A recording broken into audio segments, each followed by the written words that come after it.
We realized that we had a real asset in Chicago that we weren't taking advantage of. A lot of students don't know about the time that Dr. King spent here in the mid to late 60s when he moved to Chicago and moved into the Lawndale neighborhood to try to bring attention to some public housing issues. That's a real story that is local and accessible that we haven't really done a great job, I think, of accessing for students. So that's part of the reason we built some of the initiatives we did to take students to that place and to familiarize them with some of the work he did right here in our own backyard. We've done a variety of things to try to make that more accessible to students. We've created some programs through our NU in Chicago initiative where students are actually able to go down with faculty and with some community partners who live in and grew up in that neighborhood to talk a little bit about the time that King spent here, what that effort in Chicago's Lawndale neighborhood was about, but also to hear firsthand from some of the people who worked with him during that time.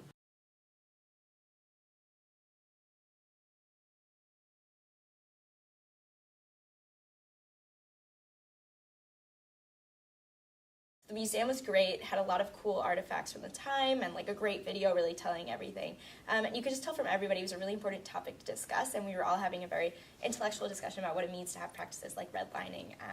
And having Martin Luther King Day and just thinking a lot about how his legacy in this area has been really impactful for me in the last year, like learning about Chicago and seeing how that narrative is never really told, but then having gone and seen it because of NU in Chicago, I'm much more aware that it's a narrative that needs to be told. I truly appreciate, when the Northwestern students come out, I know that they're going to go back and tell the story to someone. So as long as we continue to tell the story, I think that's probably the most important thing of this exhibit center being here.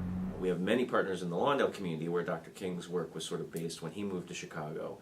And so we have some graduate students here at the center who are working with Professor Lewis, the director of the center, on a research project related both to the context of the history of how Lawndale has evolved over the years and what kind of things are going on there now.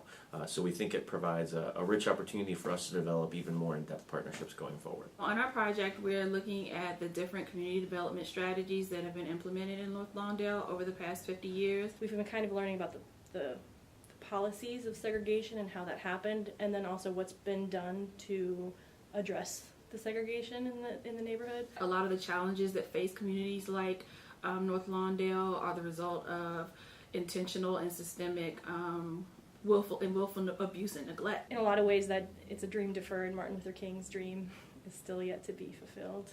And I think learning about the neighborhood and learning about what's been done and what he tried to do, and people who worked with him tried to do, is really important to solving the problem, because you have to understand what's been done and why it didn't work in the past.